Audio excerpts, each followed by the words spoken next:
सब चीज़ें हम प्रभु यीशु मसीह के द्वारा हम प्रोक्लेम करते हैं। आमीन। आप सभी को जय मसीह की और स्वागत है हमारे इस सभा में। अगर आप पहली बार आए हैं तो आपको हम स्वागत करते हैं। कोई है क्या पहली बार? कोई है फर्स्ट टाइम? वेरी गुड, आप आए, हमें बहुत खुशी हुई और हम चाहते हैं कि आप प्लीज़ अपने बारे में थोड़ा शेयर करें। कोई अगर मिलते हैं भाई बहन तो अपने बारे में कुछ बताएं, इंट्रोड्यूस करें ताकि हम आपको जान पाएं। और प्रभु में हम एक दूसरे को इनकरेज करना चाहते हैं, उनका वचन सुनना चाहते हैं and to enjoy God's presence. क्यों ना हम खड़े हो जाएं। और जो यूट्यूब में लॉग इन कर रहे हैं आपको भी स्वागत है। हमारा प्रेयर है कि आप हमें ज्वाइन कर पाएं इन द चर्च, बट हो सकता है कि कुछ सिचुएशन ऐसा हो कि आप नहीं आ पाए, बट फिर भी आप हमारे प्रार्थनाओं में हैं। हम जो गाना गाएंगे, हम आज का दिन आपने शायद रेडियो में सुना होगा, या सॉरी रेडियो में नहीं बट फोन में कभी सुना होगा। हम उतना अच्छा तो नहीं गाते बट फिर भी हम चाहते हैं कि आप जोश से गाएं, ठीक है? क्योंकि आज का दिन किसने बनाया है?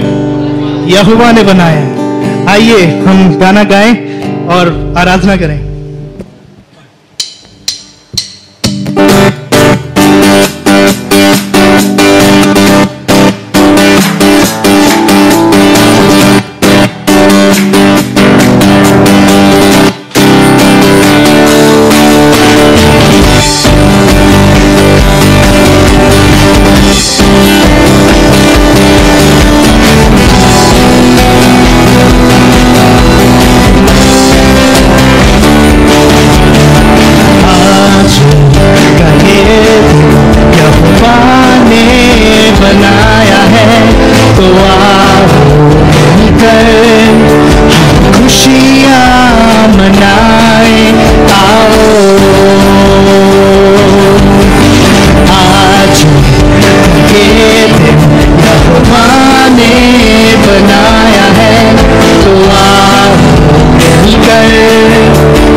विश्वास करके है बढ़ना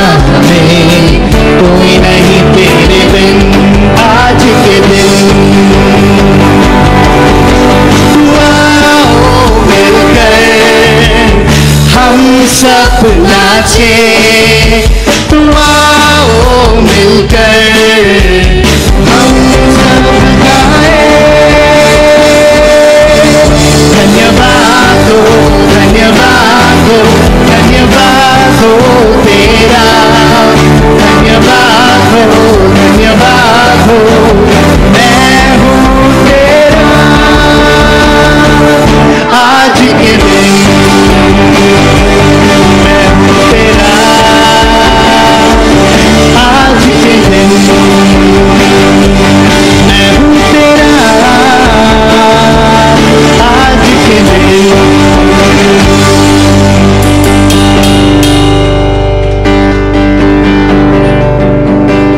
मेरा पर्सनल एक्सपीरियंस रहा है कि जब हम चर्च में इकट्ठा होते हैं कि वो तो एक इनकरेजमेंट मिलता है, खुशी मिलता है कि हम भाई बहनों के साथ हैं। क्योंकि हमारे ऑफिसेस में, हमारे शायद नेबरहुड में शायद और कोई प्रभु को जानने वाले ना हो, पर जब हम इकट्ठा होते हैं प्रभु के भवन में तो आनंद की भरपूरी होती है।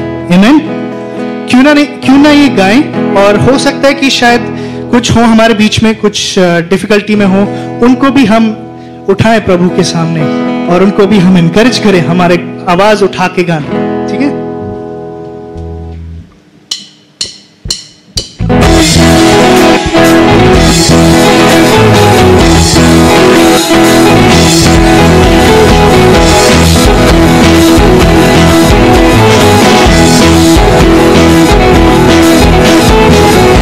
जीवन है तेरा प्रभु जी, तू ही राज करे हो तेरी मर्जी। ये जीवन है तेरा प्रभु जी, तू ही राज करे हो तेरी मर्जी। संग तेरे हम गाते जाए, आए मुसीबत मुस्कुराए। संग तेरे हम गाते जाए, आए मुसीबत मुस्कुराए। तेरे भवन में आनंद की भरपूरी है, यीशु के संग तो जीवन में संतुष्टि है। तेरे भवन में आनंद की भरपूरी है, यीशु के संग तो जीवन में संतुष्टि है। क्रूस पर जब हुई समाप्ति, हारा शैतान ने पापों से मुक्ति। क्रूस पर जब हुई समाप्ति, हारा शैतान ने पापों से मुक्ति। तेरी मौत से मिली है आजादी, रोक सके ना हमें अब कोई शक्ति। तेरी मौत से मिली है आजादी, रोक सके ना हमें अब कोई शक्ति। तेरे भवन में आनंद की भरपूरी है, यीशु के संग तो जीवन में संतुष्टि है। तेरे भवन में आनंद की भरपूरी है, यीशु के संग तो जीवन में संतुष्टि है। भरपूरी भरपूरी आनंद की भरपूरी। अब आप गाइए।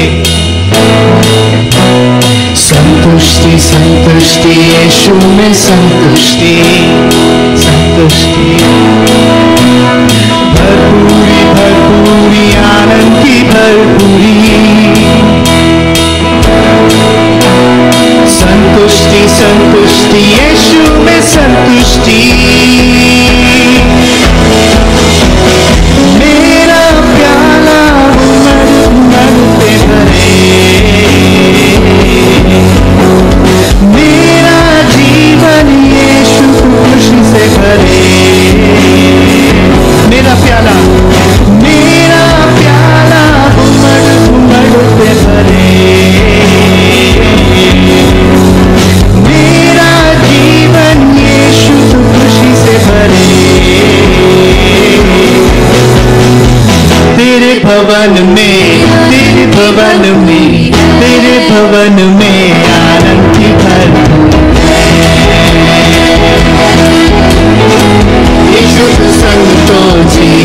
संतुष्टि है, तेरे भवन में आनंद की भरपूरी है, यीशु संग तो जीवन में संतुष्टि है।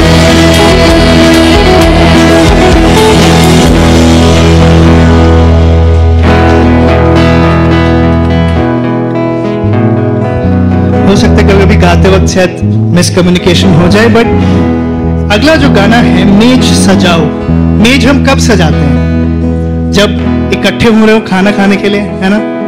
और जब कोई शायद गेस्ट या कोई मेहमान आ रहा हो, तो जो ये गाना है मतलब मेरा एक पर्सनल फेवरेट है और काफ़ी बार मेरे को गाते हुए सुना भी होगा आपने। बट द आइडिया इज कि हम प्रभु के आगमन के लिए हम तैयार हो रहे हैं, कि हम अपने मेज को सजाएं, हम ढोल बजाएं, हम वेट करें एक्सपेक्टेंटली कि प्रभु आप आ रहे हैं। और ऐसा नहीं कि तब तक आप आउट ऑफ नेटवर्क कवरेज हो, हम अब भी आपसे बात कर सकते हैं, क्योंकि सिर्फ प्रभु ही है जो स्वर्ग में ऊपर, धरती पे नीचे, और कोई नाम नहीं है, सिर्फ यीशु में ही सच्चाई है।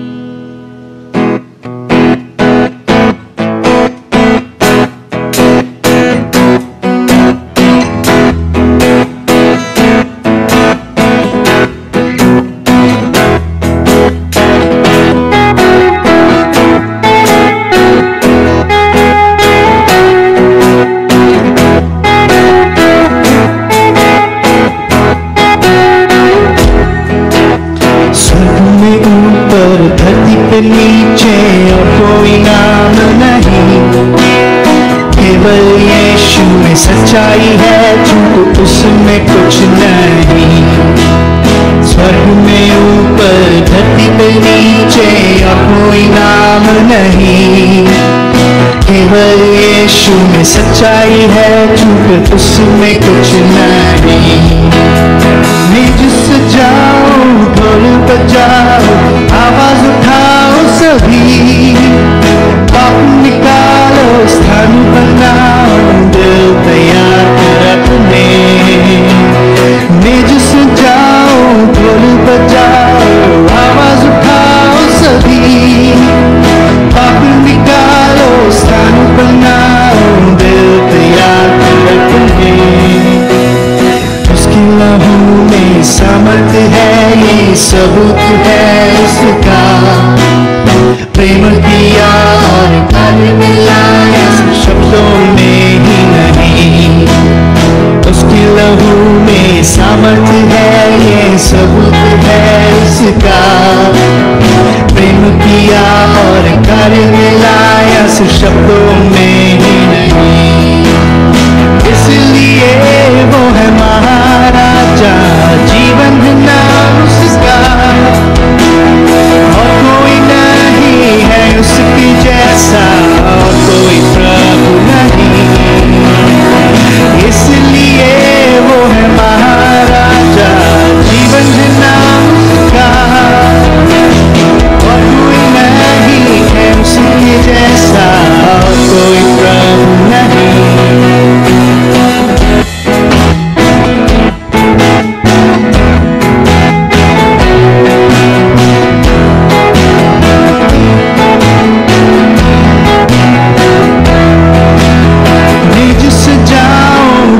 बजाओ, आवाज उठाओ सभी, पाप निकालो, स्थान बनाओ, दिल तैयार कर अपने। मेज सजाओ, ढोल बजाओ, आवाज उठाओ सभी, पाप निकालो, स्थान बनाओ, दिल तैयार कर अपने। प्रभु ये कोई और सोशल ग्रुप नहीं है प्रभु, ये कोई एंटरटेनमेंट क्राउड नहीं है प्रभु, आपके पुत्र हैं, आपके बच्चे हैं प्रभु, जिसको आपने अपने पुत्र के लहू से रिडीम किया है प्रभु।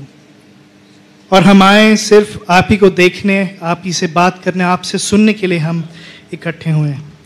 और हो सकता है कि हमारे माइंड में कुछ और एजेंडास हो, बट प्रभु आपके पवित्र आत्मा के थ्रू हमारे मन को आप अपनी ओर खींचें, क्योंकि प्रभु आप ही हैं जो जो परमानेंट हैं, आप चेंज नहीं होते प्रभु, और आप ही हैं जो हमसे सच में हमारे खराब दिल को जान के भी आप हमसे बात करना चाहते हैं प्रभु।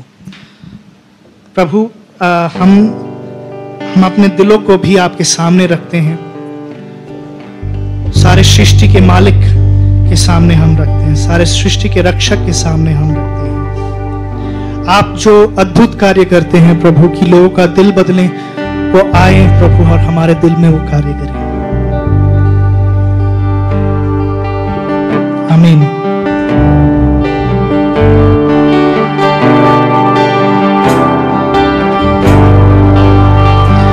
सारी सृष्टि के मालिक तुम ही हो, सारी सृष्टि के रक्षक तुम ही हो।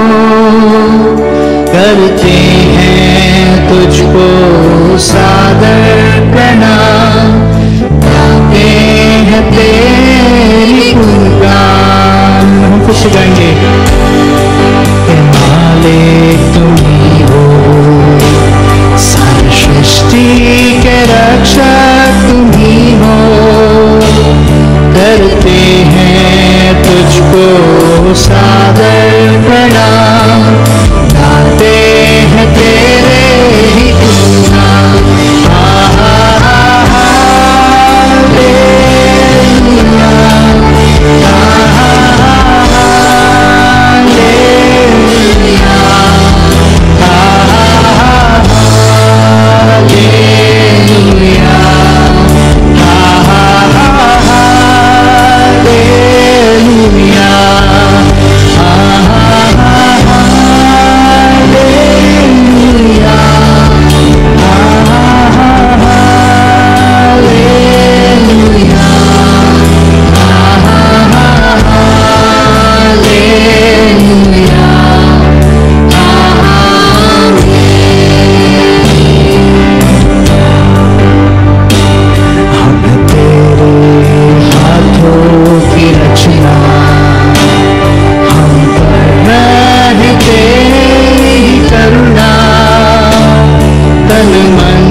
ये समय लीजिए सोच के प्रभु के सामने आप अपने पास को लेके आए, अपने दिल को खोलें प्रभु के सामने।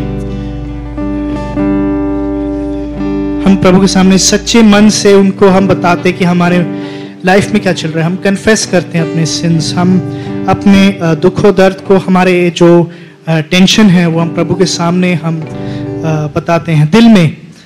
ज़रूरी नहीं है कि हम जो आसपास में बैठे उन सबको बताएं, बट प्रभु के सामने लेट अस बी ऑनेस्ट। प्रभु के सामने हम दिल खोल कर, अगर प्रभु के सामने आप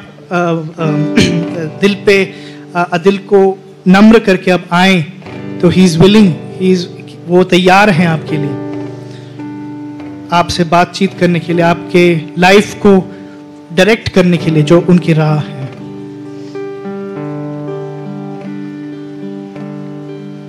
अपने प्रार्थना को प्रभु के सामने उठाएं।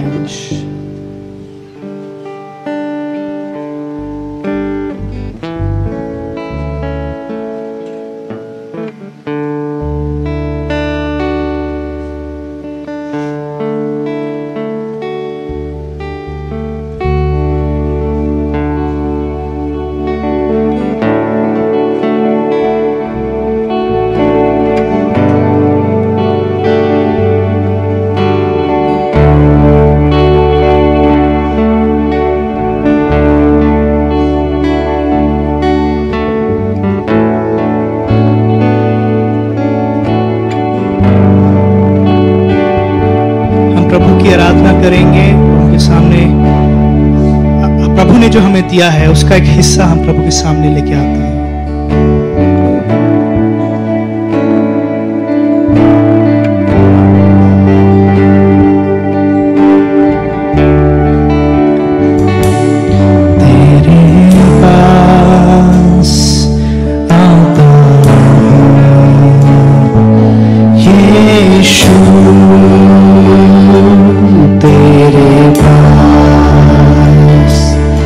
तेरे पास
तेरे पास।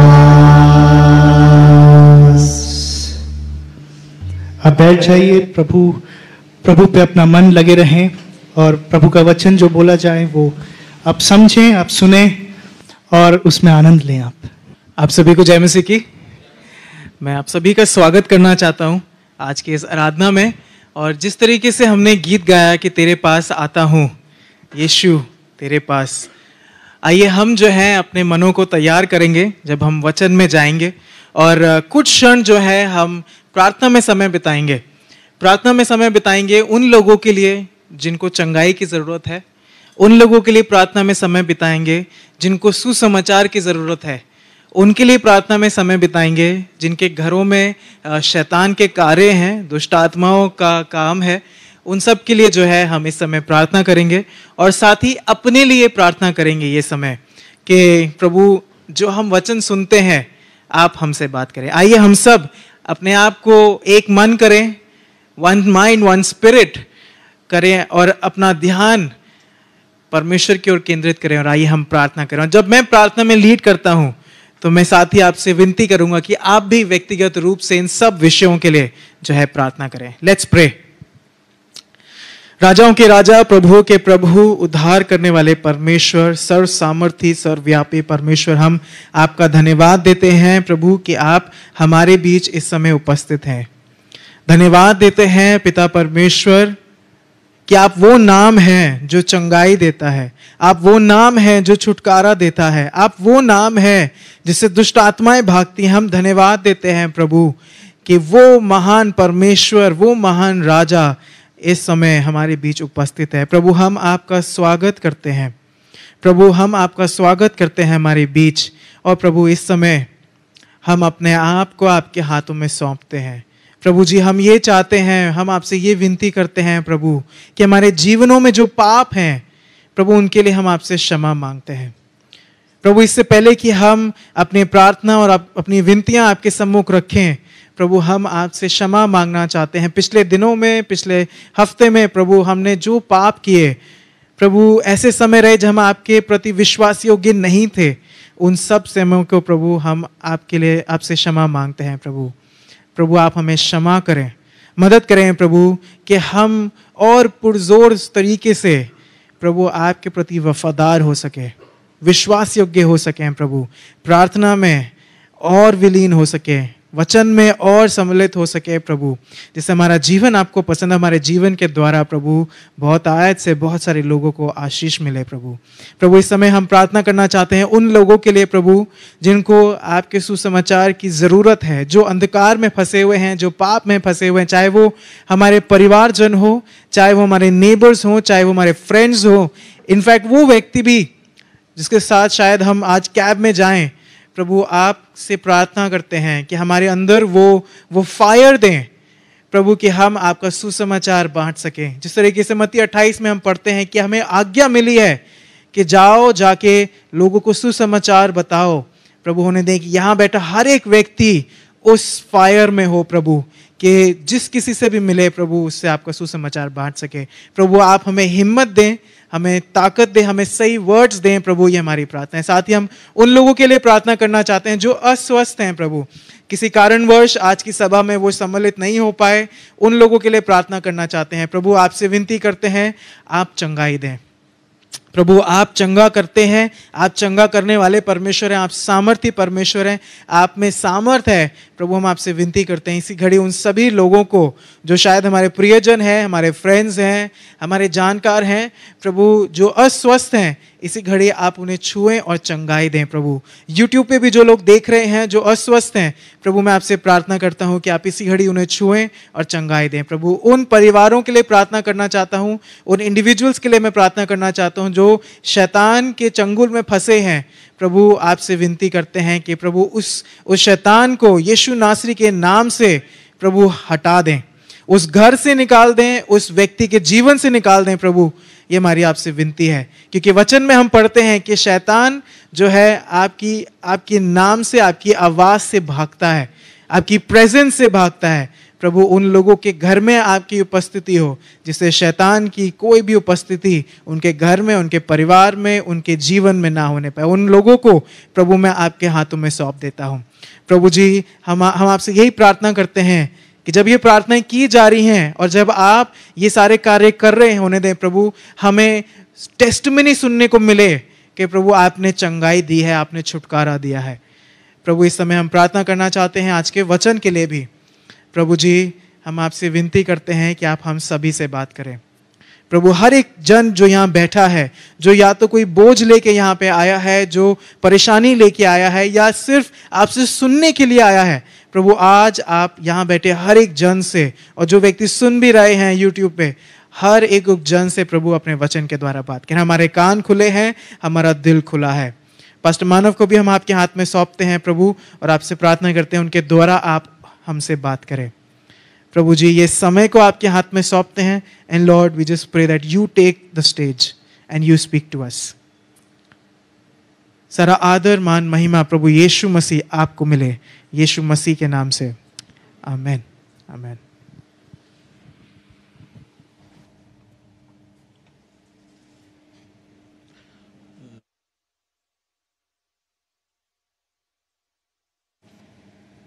Check check.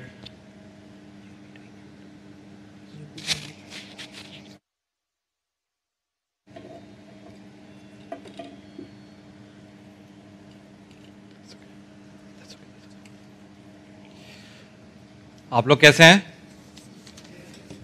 अच्छे हैं? हमेशा अच्छे रहे। जुलाई का पहला संडे है एंड आई होप आप लोग बारिश के लिए प्रार्थना कर रहे हो। एंड बारिश भी आ रही है, साथ में उमस भी आ रही है। सो एक दफ़ा में इस दोनों चीज़ें आ रही हैं। बट प्रेज गॉड की वेदर काफ़ी अच्छा हो गया है एंड हम इस we are enjoying the weather. And आज हम मिल सके एक दूसरे के साथ एंड देखते हैं प्रभु आज हमसे क्या बोलता है। सो पास्टर ने प्रेयर कर ली है एंड हम अब वचन में चलेंगे। मैं वचन स्टार्ट करने से पहले आपके साथ कुछ फोटोग्राफ्स दिखाऊंगा और आप बताइए कि ये फोटोग्राफ्स से क्या लगता है आपको। ये क्या चीज़ है? ईंट है। ईंट से क्या क्या हो सकता है? अभी आप लोग पीछे सभी चलाना मैं बताऊंगा, ठीक है? ईंट से क्या हो सकता है बताइए? कंस्ट्रक्शन हो सकता है, ठीक है? कार के शीशे में अच्छा सा दाग लगाया जा सकता है, और थोड़ा सा मुठभेड़ हो जाए तो ईंट काम आती है तब भी। मगर जो एक छोटी सी ईंट है उससे आप देखिए एक महल बन सकता है, ठीक है? तो छोटी सी चीज से बड़ी चीज उत्पन्न हो सकती है। दूसरी चीज देखते हैं। बच्चा, एक छोटा सा बाबू बैठा है यहाँ पर, है ना? आप सब भी कभी ना कभी इस स्थिति पे होंगे, और आज प्रभु की दया से हम लोग जीवित हैं, ये उम्र भी देख पा रहे हैं, जो उम्र आपको मिली है, जो उम्र मेरे को मिली है। और बच्चे के अंदर भी बहुत पोटेंशियल है। अगर उसको प्रभु की राह पे चलाया जाए, प्रभु की इच्छा के अनुसार चला जाए, तो जो भी प्रभु उसकी देता है और हम उसको सुरक्षित रखते हैं उस डायरेक्शन में, तो वो सब बच्चा अचीव कर सकता है। तो इसमें मैंने कुछ बताया नहीं क्या बनेगा, जो भी प्रभु की इच्छा के अनुसार है वो उसमें उत्पन्न हो सकता है। आगे देखते हैं। इससे क्या क्या हो सकता है? मैकडोनल्ड का मस्टर्ड सॉस तो बहुत अच्छा आता ही है, टेस्ट भी बदल दिया उन लोगों ने। बट ये तो एक पैराबल भी है ना, प्रभु ने बताया था इसमें कि इसके राई के दाने से क्या क्या हो सकता है। राई के दाने से एक पेड़ भी बन सकता है, और पेड़ जिसमें चिड़ियां बैठ सकती हैं और लोगों को छाया मिल सकती है। इतने बड़े पेड़ होते नहीं हैं, मगर 10-15 फुट के तो होते हैं। आगे देखते हैं। ये किसी को याद है क्या है ये चीज? ये इस कलीसिया की स्थापना का दिन था। वहां पे हमने एक प्रेयर बोर्ड रखा था और कलीसिया की स्थापना हुई थी। प्रभु ने कलीसिया की स्थापना करी थी और लगभग 11 जून है, तो आज मतलब 2185 दिन या 2000 लगभग 2200 दिन पहले कलीसिया की स्थापना हुई थी। छोटी सी स्थापना थी, एक बोर्ड पे लिखा था प्रार्थना के विषय काफ़ी सारे पूरे हो चुके हैं। उस दिन से लेकर आगे देखा तो ये भी देखने को मिला हमें। तो आप समझ रहे हैं, राई का दाना छोटा पेड़, ईंट छोटा महल, कलीसिया छोटा सा प्रेयर का विषय, ये दिख रहा है आज। इससे आगे क्या जा सकता है? आगे के भी हैं, हाँ आगे एक और, बस खत्म हो गए, छोटा सा हो गया, कोई नहीं, कोई बात नहीं। कहने का मतलब यह है कि छोटी शुरुआत से बहुत कुछ देखा जा सकता है। और ये जो छोटी शुरुआत को बड़ा करने के योग्य प्रभु में जो योग्यता है, वो योग्यता मेरे आप में नहीं है। मेरे और आपका काम सिर्फ उस ईंट की तरह है कि ईंट की तरह पहुंच जाओ, उपलब्ध रहो, उपस्थित रहो, और उस ईंट की तरह आपको प्रभु लगाता जाएगा और एक महल बनाएगा, अपना राज्य की स्थापना करेगा। राई का दाना छोटा है मगर एक दिन जरूर से बड़ा होगा, जरूर से उत्पत्ति आएगी उसमें। कलीसिया छोटी सी है, कलीसिया जरूर से बड़ी होगी और जरूर से एक दिन उत्पत्ति आएगी उसमें। तो आज के वचन में अगर हम एक चीज याद रखें, अगर कोई नहीं अंकित, कोई नहीं, बस वो आप वचन का एंड का दिखा दो, अगर दिखा सकते हो आप तो हमें याद रहेगा। इसके बाद में लास्ट में वो कैप्शन है, नहीं है, कोई बात नहीं। इसका मतलब यह है कि हम ये जाने कि प्रभु जो है बहुत महत्वपूर्ण रिजल्ट्स लाता है, महत्वपूर्ण चीजों को कायम करता है सिर्फ आपकी और मेरी साधारण उपस्थिति से। आपकी और मेरी अगर साधारण सी उपस्थिति भी है, उस साधारण सी छोटी सी उपस्थिति से प्रभु बहुत ही अद्भुत, असाधारण काम कार्य कर सकता है। और यही प्रभु के राज्य की कहानी है, सिंपल, इससे ज्यादा कहीं नहीं जाना है। आज की हम जो समझ है प्रभु की समझ लेंगे, इसी समझ से लेंगे कि प्रभु की जो राज्य है एक छोटा सा राई के दाने का हिसाब का से आप अगर उसे समझें और उसको कितना बड़ा विशाल राज्य बन सकता है, उसके अंदर कितना बड़ा पोटेंशियल है, वो देखेंगे। और उसके लिए एक छोटी सी साधारण सी मेरी और आपकी जरूरत है उपस्थिति की, हाथ लगाने की, ओबीडियंस की। तो मैं रिक्वेस्ट करूंगा कि कोई वचन पढ़ दे और उसमें से मरकुस 4:30, 31, 32 और 33।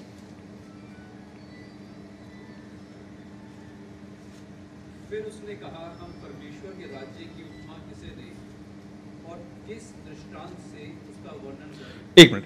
सो यहां पर प्रभु यीशु मसीह जो है अपने चेलों से और जो इकट्ठा भीड़ है उनसे बात कर रहे हैं और उनसे कह रहे हैं कि मैं तुम्हें प्रभु के राज्य के बारे में बताना चाहता हूं, क्योंकि मैं जिस कार्य के लिए आया हूं वो कार्य यह है कि मैं एक द्वार बनूं तुम्हारे लिए कि प्रभु के राज्य में तुम लोग जा सको। और जो द्वारपाल होता है, जो द्वार पे खड़ा होता है और वो बताता है कि अगर तुम्हें राज्य में जाना है तो राज्य के बारे में विवरण, राज्य के बारे में बताता है वो वहां पर। तो जैसे गेट पे कोई आता है तो गेट से आप कहता है अच्छा आप लोग को अंदर जाना है, मगर रास्ते में ही बताता है अंदर वहां जाके बैठना, ये करना, वहां पे ये है वो है। तो वो राज्य के बारे में बता रहा है। और अब प्रभु यीशु मसीह उनको बता रहा है कि मैं राज्य का उदाहरण दूंगा तुम्हें, क्योंकि मैं राज्य के बारे में अगर तुम्हें बताऊंगा, क्योंकि तुम लोगों ने वो राज्य नहीं देखा है अभी तक, तो तुम्हें समझ में नहीं आएगा। तो जिस समझ से तुम समझ सकते हो उस समझ से या उस दृष्टांत से या उस टाइप के विवरण या एग्जाम्पल से तुम्हें समझाऊंगा, ताकि तुम्हारी छोटी समझ में वो समझ में आ जाए। छोटे बच्चे होते हैं तो माँ बाप और खासतौर से जो दादा दादी नाना नानी होते हैं, तो छोटे बच्चे से छोटे लेवल पे आके बात करते हैं, तुतला के बात करते हैं। और हमारे बच्चे जो हैं, जब उनसे ऐसे बात करी जा रही थी तो थोड़ी समझ में आ गई। उन्होंने कहा यार आप लोग क्या ऐसी बात करते हो नॉर्मली? तो क्यों? तो एक अंदर हमारे अंदर टेंडेंसी होती है बड़े होने के नाते कि जो समझ नहीं है, जिसमें नासमझ है, उसके लेवल पे जाकर हम उसकी बात को समझाएं। और अब आप समझ सकते हैं कि इससे प्रभु और आपका रिश्ता भी पता चलता है। प्रभु आपके लेवल पर आकर आपकी सी समझ से आपको बात समझाना चाहता है अपने घर के बारे में। तो इसमें एक ही चीज में आपको पता चल गया कि प्रभु आपसे और मेरे से प्रेम करता है। ये सब तो चर्च में बोलेंगे हम, मगर आप सोचो कोई जन आपके लेवल पे आकर आपको समझा रहा है तो वाकई में आपके बारे में सोच रहा है और जानना ये भी सोच रहा है, ये भी चाहता है कि आप जो हो प्रभु के बारे में जानो और आसानी से जानो ताकि आप समझ लो। प्रभु कोई गवर्नमेंट ऑफिसर नहीं है जो आपको कहे कि भैया वो जो उसमें लिखा है वो पेपर कागज है उसको पढ़कर आ जाना। वेबसाइट पे लिखा है, आप जाते हो ना, यार थोड़ा समझा दो, वेबसाइट पे लिखा है, वेबसाइट पे जाओगे तो एरर आ जाएगा बड़ा सा। बहुत मुश्किल है समझना, बहुत ज्यादा मुश्किल है कि कुछ चीजों के बारे में जानकारी हासिल करना, और उसको और मुश्किल बना देते हैं अपने बिहेवियर से, अपने एटीट्यूड से लोग बाग। मगर प्रभु यहां पर हमारे लेवल तक आ रहा है। देखिए अभी तक आपने पूरा दृष्टांत खोला ही नहीं है, आप पहली चीज में ही समझ लेंगे कि प्रभु आपसे कितना प्रेम रखता है कि वो आपके लेवल पे आके आपकी समझ से आपको प्रभु के राज्य में बढ़ाता रहे। और सबसे बड़ी चीज जो प्रभु के राज्य के बारे में आज अगर आप लेकर जा सकते हैं तो यही चीज है कि जो असाधारण राज्य जो है प्रभु का, बड़ा राज्य है, वो चीजें अकम्प्लिश हो सकती हैं आपके साधारण ओबीडियंस से, आपके साधारण विश्वास से, आपके साधारण कार्यों से। तो आज जब आप जाएं तो आप ये इमेज लेकर जाएं, छोटे से बीज का इमेज जो बहुत बड़ा पेड़ बना सकता है, कि साधारण शुरुआत में असाधारण कॉन्सिक्वेंसेस या असाधारण रिजल्ट्स हैं, मौजूद हैं। इस बच्चे के अंदर एक ऐसा पोटेंशियल है जो आने 40-50 साल में हम नहीं जानते, इनके माता पिता नहीं जानते, मगर ये बच्चा वो सब कर सकता है जो प्रभु इसके लिए, प्रभु ने इसके बारे में इच्छा में रखा है। इसके माँ बाप, इसका कलीसिया, इसके चारों तरफ लोग इसके अगर बैठें और उसको उस हिसाब से उसको एनवायरमेंट दें तो ये बच्चा जरूर वहां पहुंचेगा। यही प्रभु के राज्य की कहानी है।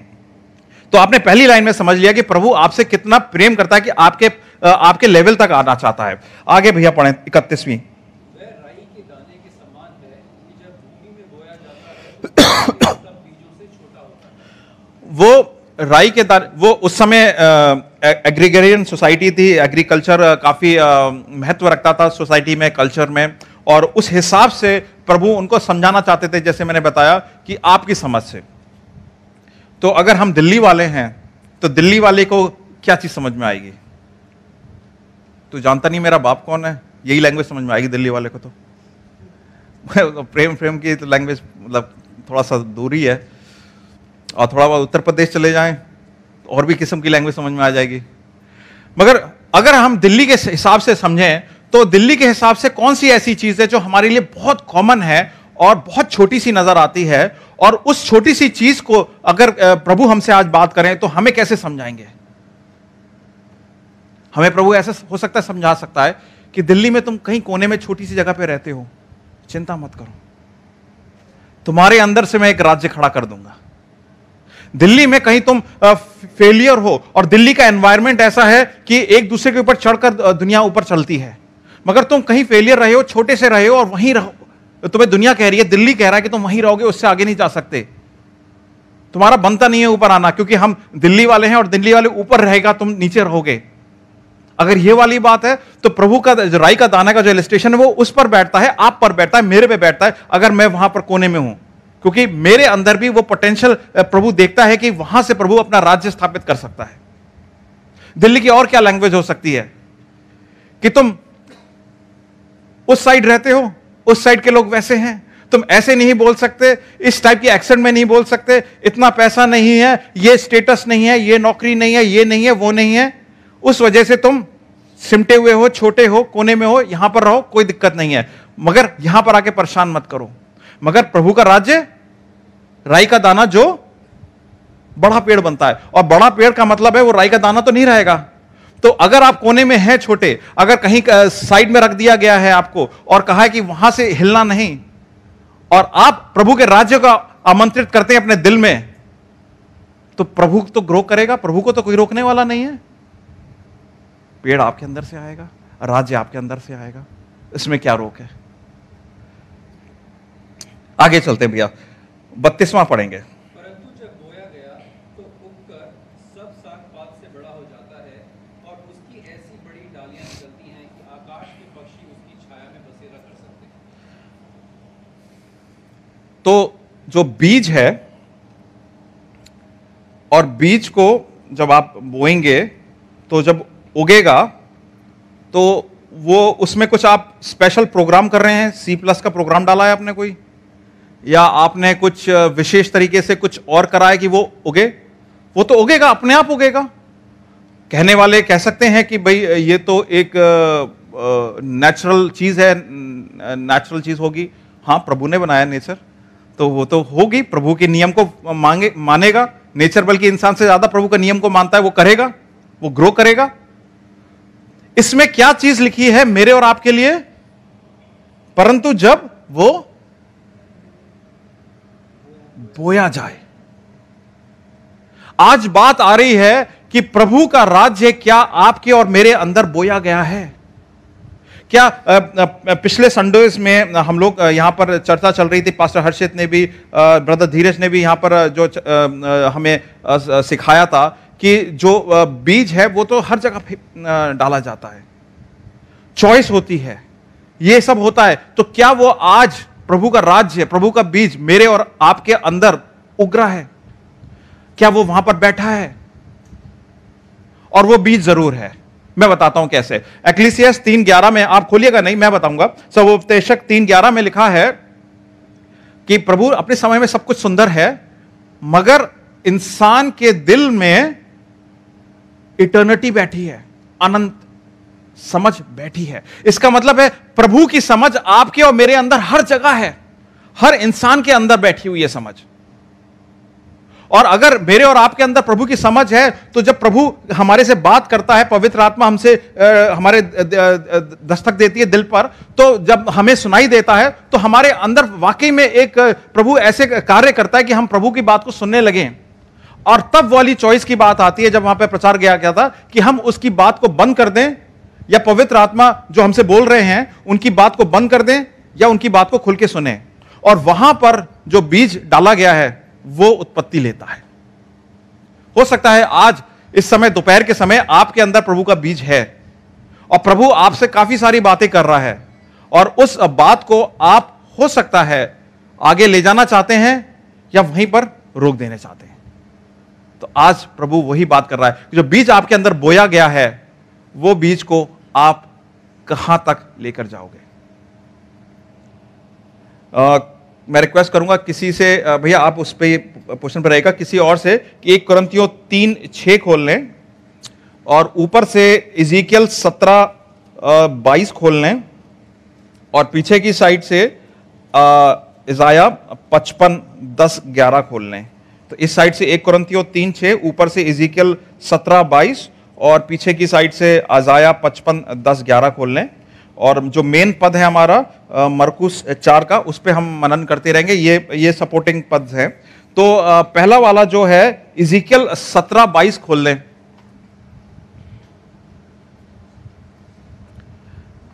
अगर ऊपर किसी ने खोल लिया हो तो उसको पढ़ सकते हैं।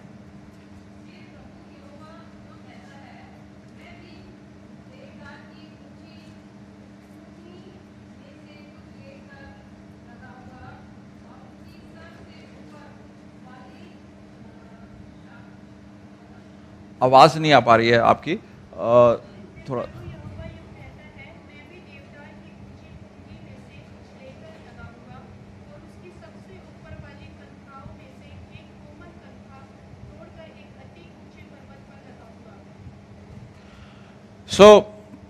इज़ीकियल जो है एक प्रॉफिट है, और वो लगभग प्रभु यीशु मसीह के आने से 600 साल पहले से लेके 550 से साल तक उसकी मिनिस्ट्री थी।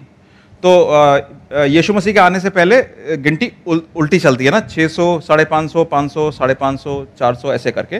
तो लगभग 586 में अच्छा, और इजराइल था, इजराइल के सुलेमान के बाद 2 खंड हो गए थे, नॉर्थ एंड साउथ। तो जो साउथ की किंगडम थी वो जूडा ट्राइब से बनी थी, जिसमें यीशु मसीह आए थे। और वो kingdom 586 years before Jesus Christ came, उसको बेबीलोन ले गए थे, क्या नाम है, बंदी बनाकर।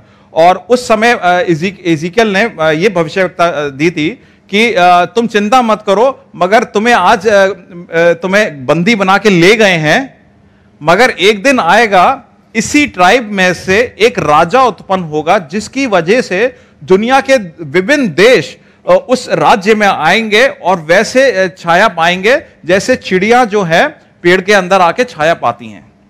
तो ये जो वचन बहन ने पढ़ा है ऊपर और यहां पर, उस वचन का इज़ीकियल ने 586-570 के आसपास उसने वहां पर उसकी घोषणा कर दी थी। और वो भविष्यवक्ता जो थे, उन्होंने जो भविष्यवाणी करी थी वो पूरी हुई नहीं हुई, यीशु मसीह के द्वारा हुई और अभी चल रही है। बहुत सारे राज्य आ रहे हैं प्रभु में। भारत देश का कोई मतलब नहीं था, यहां तो हमें पता भी नहीं था कि प्रभु यीशु मसीह कौन है, मगर लगभग इस 2000 साल पहले 52 AD 52 में थोमा आए थे, उनको मार्टर करा गया था। आज का दिन यीशु भक्ति दिवस मनाया जाता है कि सर्टेन सर्कल्स में, कि प्रभु यीशु मसीह के जो भक्त हैं थॉमस जो आए थे, तो आज के दिन उनसे कहा जाता है कि आज लगभग पहली सेंचुरी में 70 या 80 में आज के दिन उनका मार्टरडम हुआ था चेन्नई में। तो आज का दिन वो बनाया जाता है कुछ सर्कल्स में। तो ये आप देखिए कि इंडिया में वचन कब आया था, और प्रभु की वजह से, प्रभु का जो दास था अपोस्टल थॉमस, वो यहां पर वचन लेकर आया था, और वहां से वो वचन की छोटी सी वचन की उत्पत्ति से क्या क्या हो रहा है आज। और उसका नतीजा ये है कि मैं और आप आज यहां पर एसी में बैठे हुए हैं, बाहर ह्यूमिडिटी है और वचन सुन रहे हैं। अगर ऐसा नहीं हुआ होता तो इसकी कोई उम्मीद नहीं थी। मगर वचन हमसे यह भी बोलता है कि अब एसी से बाहर भी जाओ और तुम भी प्रभु के वचन को बीच को जगह जगह जा लो। Can will talk about it. तो आप समझ सकते हैं छोटी शुरुआत से क्या बड़ी चीज मुमकिन है, पॉसिबल है। तो आज अपने मन में विचार करते रहिएगा कि कौन सी छोटी चीज आपके मन में चल रही है और उससे क्या बड़ी चीज मुमकिन है, पॉसिबल है। आगे चलते हैं वचन में। जो इज़ीकियल 17 पढ़ा तो आपने समझ गए कि वो चिड़ियों के बारे में जो लिखा हुआ है उसका वो एक भविष्यवाणी थी जिसके बारे में प्रभु यीशु मसीह ने जिक्र करा था। 1 कुरिन्थियों 3:6 कोई पढ़ दे प्लीज। मैंने लगाया, पौलुस ने सींचा, परंतु परमेश्वर ने बढ़ाया। पौलुस कुरिन्थियों से बोल रहा है कि यार तुम लोग किस चक्कर में पड़ रहे हो। वो मे बी वो उस दिन गया हो उस चर्च में जहां पे इलेक्शन चल रहा हो उस दिन चर्च में। और आपको भी मालूम है कि चर्चेस में इलेक्शन जो होते हैं बड़े साफ सुथरे होते हैं, बड़े ढंग से होते हैं, महाराष्ट्र जैसे नहीं होते हैं, या होते हैं। खैर एनीवे, वो खुश नहीं था कुरिन्थियंस को देखकर और उनसे कहता है कि यार ये जो तुम कर रहे हो कलीसिया में ये सही नहीं है। तुम एक बंदे को प्रमोट कर रहे हो, तुम दूसरे बंदे को प्रमोट कर रहे हो, क्या बकवास है ये। मेरे को कर रहे हो थोड़ी दिन के लिए, थोड़ा अच्छा लगता है यार मेरे को प्रमोट कर रहे हैं, बट ये चीज सही नहीं है, प्रभुता की बात नहीं है। अपोलोस को कर रहे हो तुम। तो पौलुस कहता है मैंने क्या करा, मैंने तुम्हें सींचा। और पौलुस ने क्या करा, अपोलोस ने पानी दिया। हम दोनों ने कार्य करे, मगर बढ़ोतरी किसके द्वारा आई? सेम। बच्चा जब पैदा होता है उसमें कोई मतलब कॉम्प्लान या वो सब चीजें हैं, वो तो एड्स हैं, च्यवनप्राश और ये सब बच्चे को खिलाओ, अब तंदुरुस्त करो, मगर बच्चा अपने आप ग्रो करेगा। और एक समय आएगा कि वो ग्रोथ रुक जाएगी, फिजिकल ग्रोथ, फिर मेंटल ग्रोथ बढ़ेगी, जो कि बहुत कॉमन नहीं है। मगर आप समझ सकते हैं कि ग्रोथ डेफिनेटली आती है। और यहां पर पौलुस वही चीज कह रहा है कि जो मेरी जो कलीसिया है कुरिन्थियों, तुम लोग यार बहुत सारे लोगों ने हाथ दिया। उसने 2 ही एग्जाम्पल दिए कि मैंने ये करा, इसने ये करा, उसने वो करा होगा, किसी ने एक बहुत बड़ा डोनेशन दे दिया, ठीक है उसका नाम इतना मत करो, इसने बहुत ज्यादा प्रचार कर दिया, इसका नाम इतना मत करो। ये तो सारे प्रभु के दास हैं, प्रभु के जन हैं, ये इनके द्वारा एक कलीसिया मिली है और ये कलीसिया ग्रो कर रही है। और ग्रो कौन दे रहा है? ग्रोथ कौन दे रहा है? आप लोग यहां पर 50वें साल में हम लोग की 50वीं वो हुई थी डीबीएफ की, कौन कौन मौजूद था उसमें? You are in the worship team also. सो उसमें पास्टर रमेश रिचर्ड जो हमारे काफी सीनियर पास्टर हैं, यहाँ पर प्रीच भी करा हुआ है, डैलस में है, उन्होंने प्रीच करा था और यही चीज पे प्रीच करा था। ये पद नहीं था मगर यही भाव था, यही समझ थी कि जो ग्रोथ है वो प्रभु देता है तुम्हें और मेरे को, सिर्फ कलीसिया की और अपनी हेल्थ के बारे में ध्यान देना है। आत्मिक हेल्थ और समझदारी की हेल्थ, प्रभु के वचन कैसे दे रहे हैं, बस। एंड दैट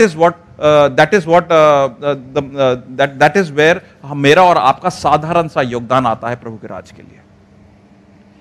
तो ये चीज समझिए आपने। अब अजाया 55, 10, 11 को बड़े ध्यान से देखा जाए और उसको जो पढ़ेंगे थोड़ा जोर से पढ़िएगा। Thank you. ओके, वर्षा और हिम, किसी ने बर्फ को गिरते हुए देखा है?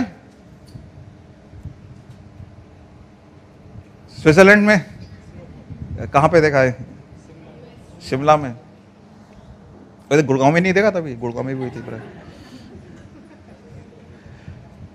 सो बर्फ गिरती है और ये वापस चली जाती है कि नीचे आती है? तू वाकई में क्या था शिमला? गुड।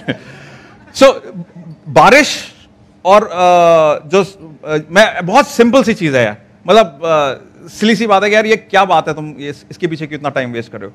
पानी गिर रहा है और ये वापस नहीं जा सकता, इट कांट गो बैक।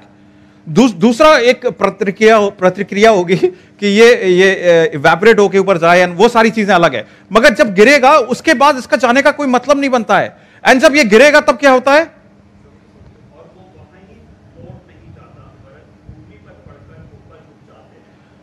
भूमि में पड़कर उसका कुछ रिएक्शन होता है, उपज होती है। और उपज का मतलब है इट्स ऑलरेडी अंडरस्टूड कि वहां पर, तो इसका मतलब यह है कि पहले से ही समझ है कि बीज पहले से बैठ गया है और वर्षा आ रही है। आगे इसमें क्या लिखा है? भूमि पर पड़कर उपज उग जाते हैं, जिससे बोने वाले को बीज और खाने वाले को रोटी मिलती है। उसी प्रकार से मेरा वचन भी होगा जो मेरे मुख से निकलता है, वो व्यर्थ ठहरकर मेरे पास न लौटेगा, परंतु जो मेरी इच्छा है उसे वो पूरा करेगा, और जिस काम के लिए मैंने उसको भेजा है उसे वो सफल करेगा।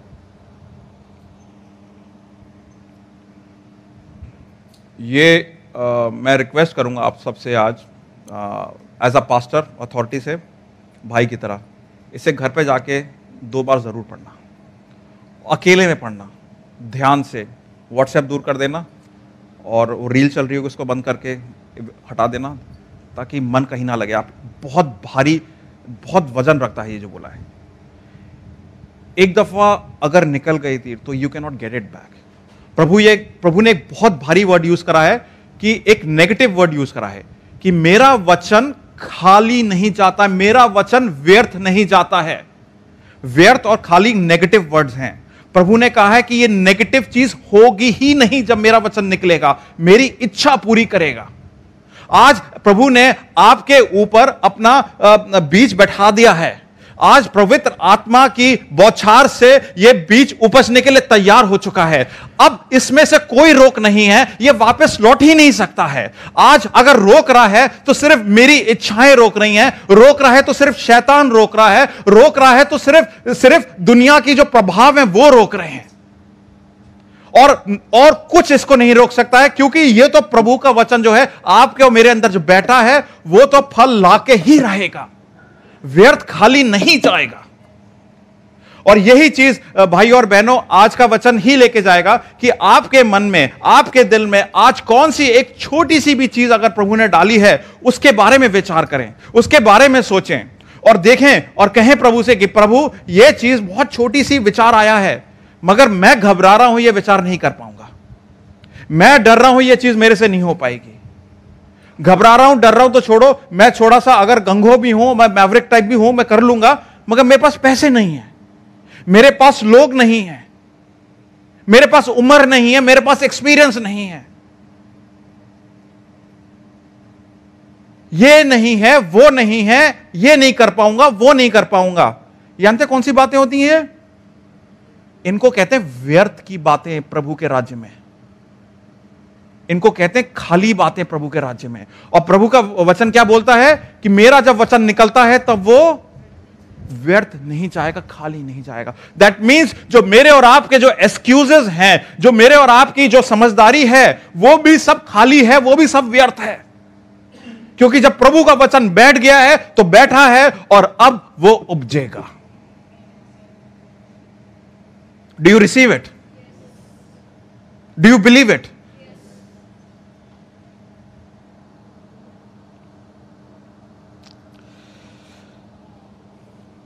तो जो प्रभु का वचन बोलता है God brings significant results even through insignificant starts, इसमें दो समझें हमें मिल रही हैं। पहली चीज यह है कि गॉड का, प्रभु का, पवित्र पिता का जो वचन है, जो यीशु मसीह है, जो हमारे अंदर जो एक बीज डालता है पवित्र आत्मा की उपस्थिति से, वो ऑटोमेटिकली थ्राइव करता है। एक वर्ड है ऑटोमेटिक, बहुत अच्छा वर्ड है, क्योंकि ऑटोमेटिक वर्ड जो है वो मेरे को आपको आराम पे बैठा लेता है, क्योंकि मैं अब क्रूज कंट्रोल पे हूं, ऑटोमेटिकली काम होगा, क्योंकि मैं और आपको ऐसा जीवन बहुत पसंद है। एक बार के लिए प्रभु के राज्य में ऐसी बात है कि वो काम ऑटोमेटिकली होगा आपके लिए। अब देखते हैं उसमें आपको मुझे क्या करना है। वो दूसरी चीज है, वहां पर मुझे और आपको जो करना है कि हमें जो छोटी सी भी शुरुआत है उसमें अपने विश्वास की आंखों से चलना है। वो देखा था ना, जो पत्थर था, पत्थर से क्या नहीं हो सकता है, मगर विश्वास की अगर आंखें हैं तो उससे देख सकते हैं कि महल खड़ा हो सकता है। और आज्ञाकारिता में, ओबीडियंस में चलना होगा। विश्वास की आंखों से देखना है और ओबीडियंस से चाल चलनी है। अगर इन तरीके से अगर हम प्रभु के वचन में चलेंगे तो आप देखेंगे कि प्रभु से रिक्वेस्ट करूंगा कि आप मनों को तैयार करें, और ये समय होगा कि आप ये जानें कि प्रभु का जो राज्य है वो आपके अंदर उसका बीज है, अगर प्रभु यीशु मसीह को आपने एक्सेप्ट करा है।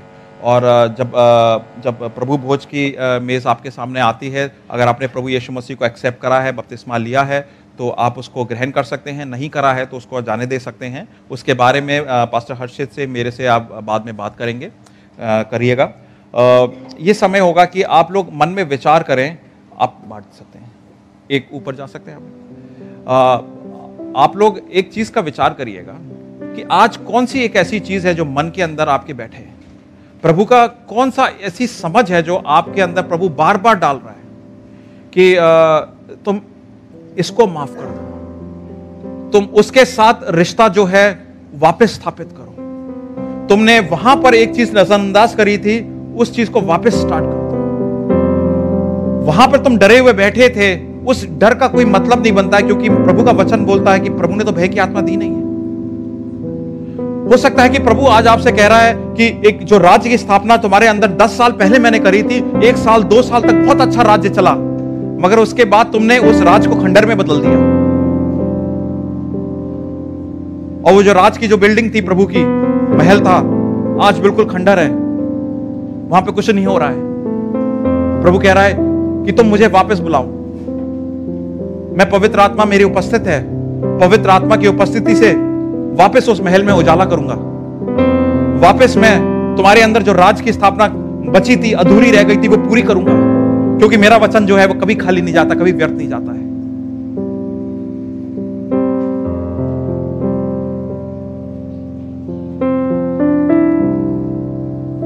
हो सकता है कि आप में से काफी सारे लोगों ने कलीसिया बहुत सालों से आ रहे होंगे,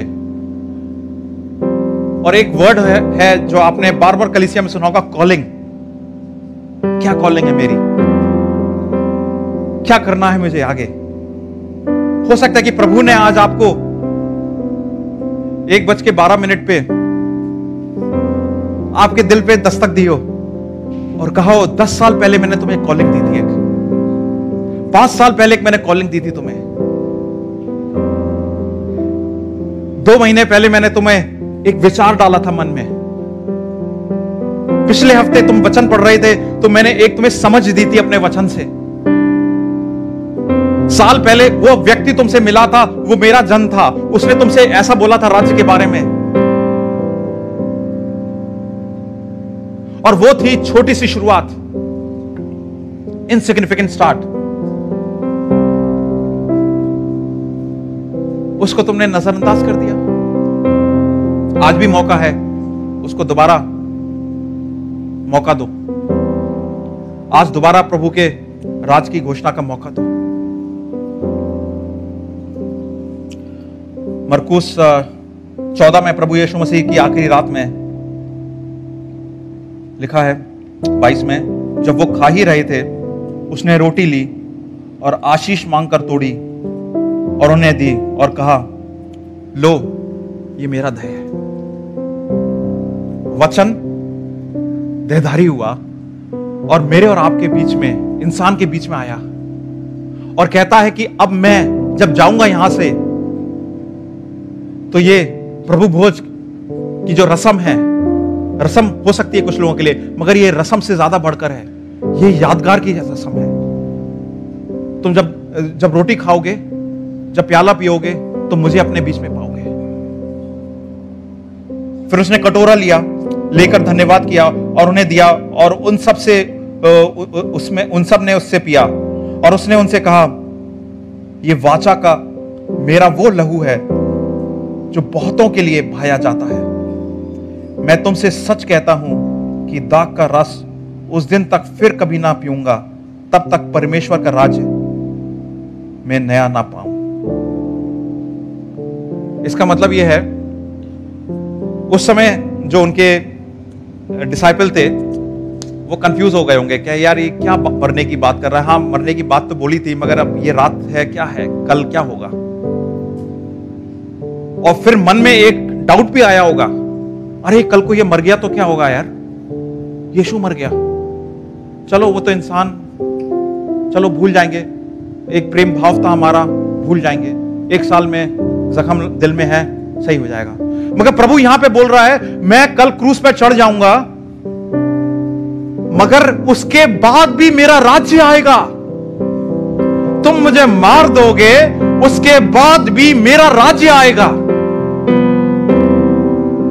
आज आपके अंदर अगर प्रभु की प्रभुता भी मर गई है तो भी प्रभु अपना राज्य लाएगा। अगर आपको लगता है कि मेरे अंदर सब चीज खत्म हो गई है जो प्रभु की थी, मेरे अंदर कोई उम्मीद नहीं है प्रभु की, उसके बाद भी प्रभु में वो उम्मीद रखता है, प्रभु में वो सामर्थ्य है कि आपके और मेरे अंदर सब चीज बदलकर अपना राज्य लाएगा।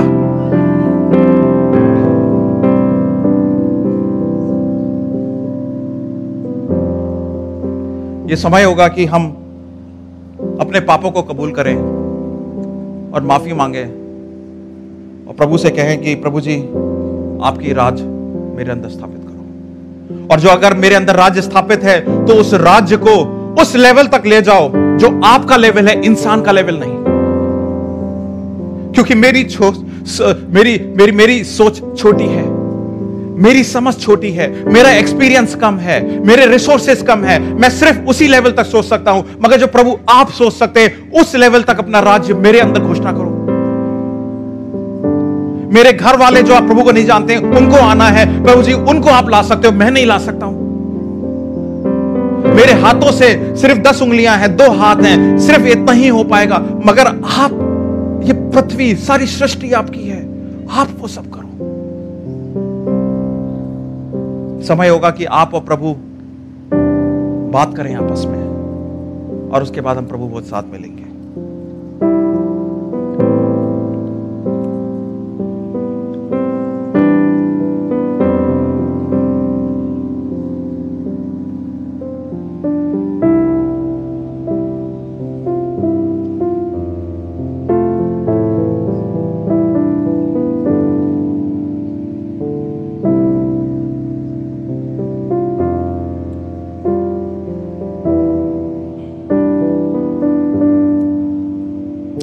आइए हम लोग रोटी साथ में लेंगे, फिर उसके बाद प्याले को साथ में लेंगे।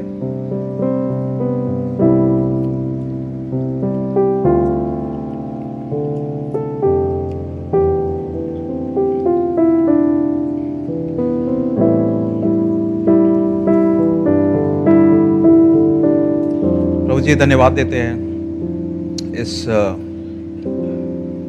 प्रभु भोज के लिए। कहने को तो एक रस्म हो सकती है, कहने को एक ट्रेडिशन है जो हम कर रहे हैं 2000 साल से। प्रभु जी मैं प्रार्थना करता हूं कि आज ये असाधारण हो जाए, आज ये बिल्कुल बदल जाए प्रभु जी। और आज का जो मौका था आपके साथ प्रार्थना का, आपके साथ समय बिताने का, बिल्कुल अलग हो। हमारी माफी की भेंट कबूल करें मालिक। आपका जो न्योता है हमारे दिलों में आपके राज्य की स्थापना का, उस न्योता में चलने का मौका दें प्रभु जी। अगर मन में मेरे घबराहट है कि प्रभु का राज्य मेरे अंदर स्थापित होगा तो दुनिया क्या बोलेगी, अगर प्रभु का राज्य मेरे अंदर स्थापित होगा तो मैं अपने राज्य का क्या करूंगा, मेरा राज्य तो चल नहीं पाएगा। अगर प्रभु का राज्य स्थापित होगा तो शैतान मुझे तड़पाएगा, शैतान का राज्य भी भस्म हो रहा है। प्रभु जी मेरे और मेरे भाई बहनों को दर्शन दें कि आपके राज्य में पवित्र आत्मा की उपस्थिति में प्रभु यीशु मसीह के लहू में वो सामर्थ है जो दुनिया में नहीं है। शैतान थर थर करके कांपता है और मेरा फ्लैश, मेरा देह उस योग्य नहीं है कि उस पवित्रता को ले पाए। प्रभु जी मैं प्रार्थना करता हूं कि आज के प्रभु भोज में आप हमें कबूल करें प्रभु जी।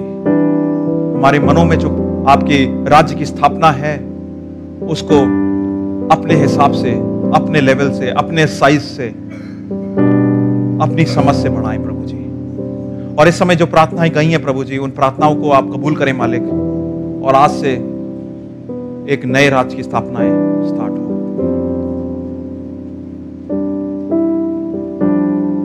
पवित्र पिता का प्रेम, प्रभु यीशु मसीह का अनुग्रह और पवित्र आत्मा की उपस्थिति इस कलीसिया के जनों के साथ तब तक बने रहें जब तक प्रभु यीशु मसीह दोबारा नहीं लौटते हैं। आमीन।